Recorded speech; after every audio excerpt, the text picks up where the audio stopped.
Guys, welcome to the Beat the Best podcast. I'm your host, Betamax84, here for episode 1, season 1. If you're really interested in seeing and hearing what a podcast looks like from the feet up, with no funding, then this is the place for you. Guys, we're going to talk about all kinds of stuff. We're going to talk about life. We're going to talk about sports. We're talking about lifestyle and all of the above and in between. But today, we're going to be talking about three things and my own personal issue that I'm not going to get over it. I'm just going to talk about it. But today we're going to talk about Blazers.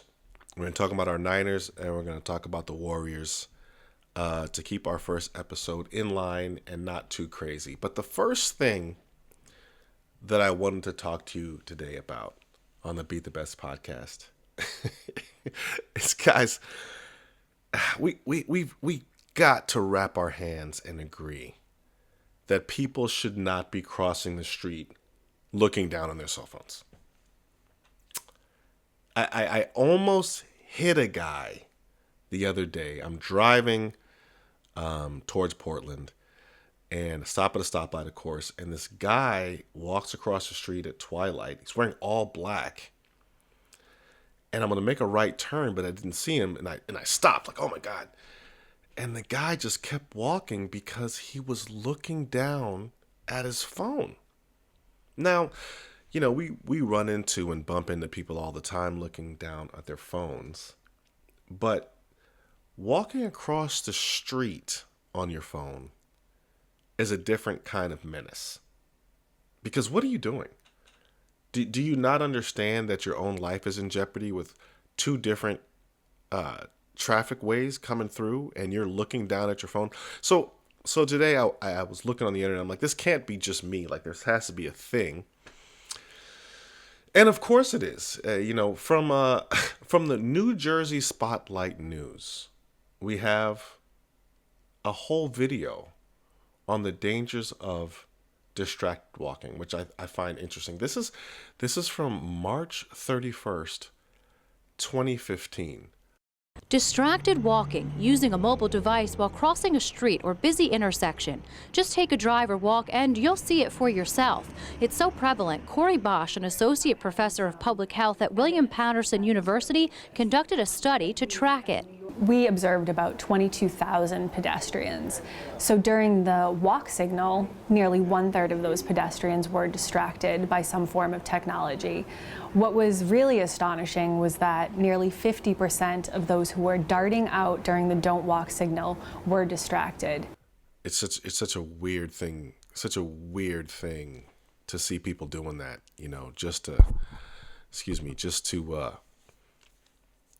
just to be out there like that. Like, you're looking down crossing the street. Anyway, I had to get that off my chest.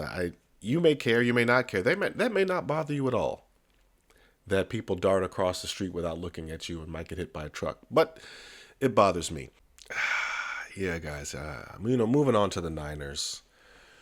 Anybody who knows me knows I'm a diehard Niner fan. Bang bang Niner gang. This year, we've done nothing but overachieve through the trials and tribulations of injuries. Like, we're just so beat up. We're so beat up. I'm watching these Rams highlights as we speak. I call them Rams highlights because the Niners didn't have many. We had a few touchdowns, but we never really had an opportunity to win the game. But the reality is, we're just so riddled with injuries, guys. We're just so riddled with injuries. What are we supposed to do? Right? My man, Brock Purdy, out. Right? Bosa, out. I think almost our entire defense is third string.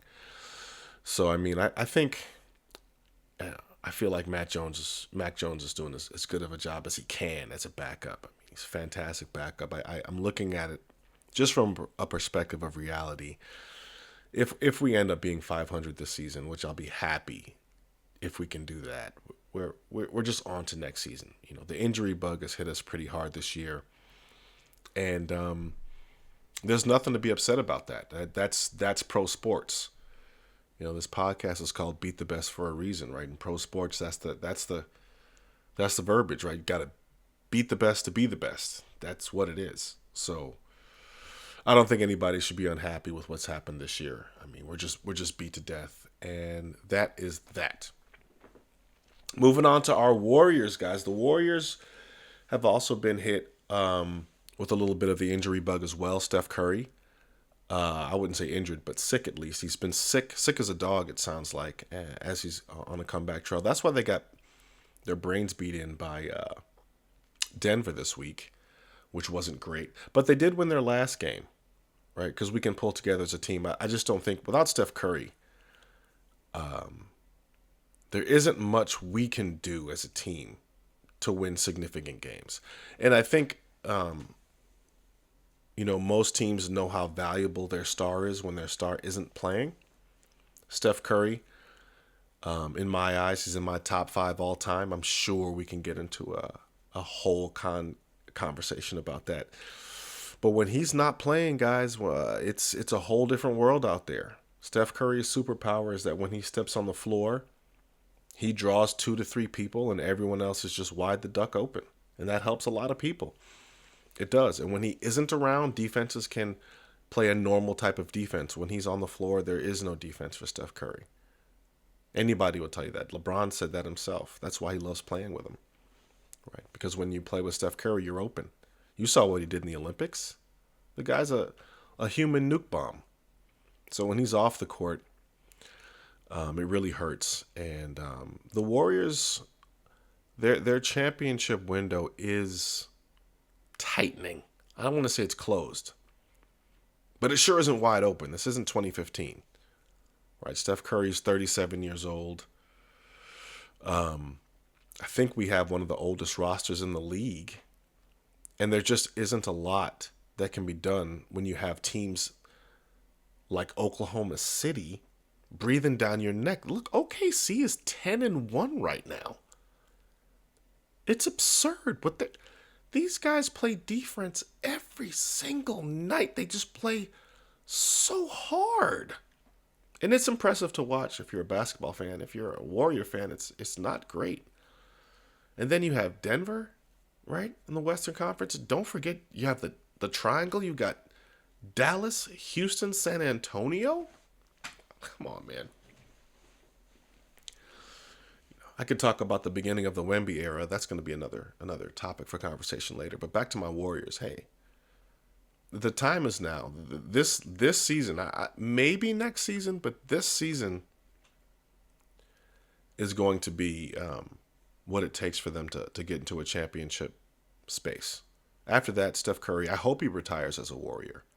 I hope they give him that gift of staying with one team because I think he deserves it. I don't know if he has another contract in him. If he does, it'll probably be a short-term one.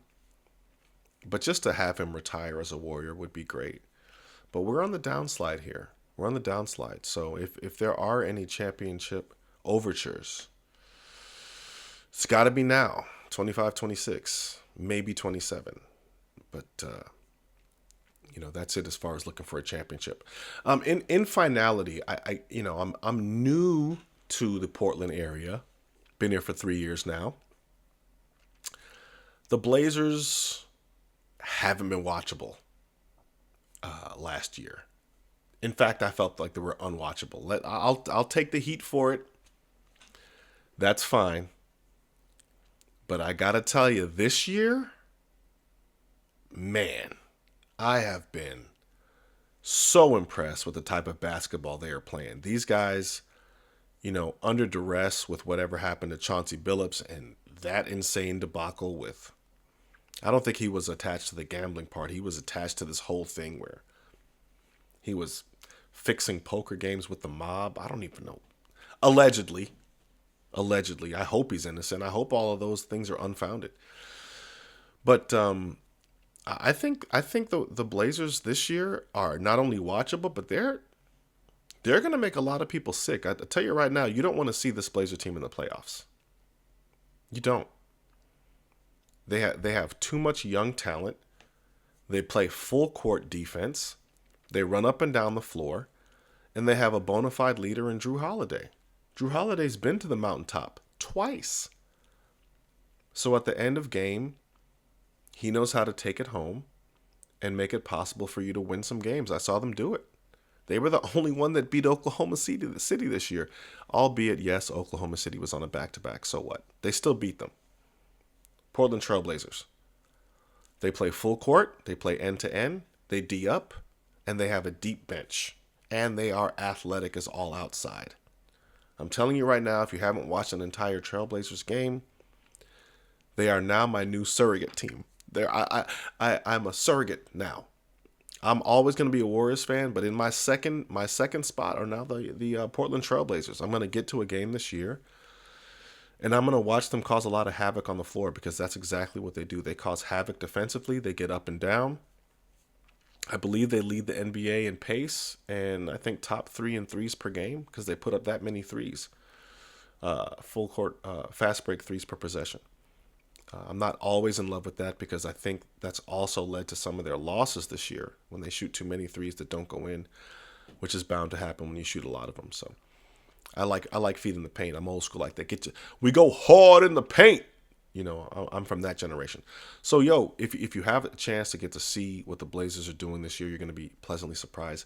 I'm going to go into that in more detail in later episodes. But guys, this was just the first episode, one of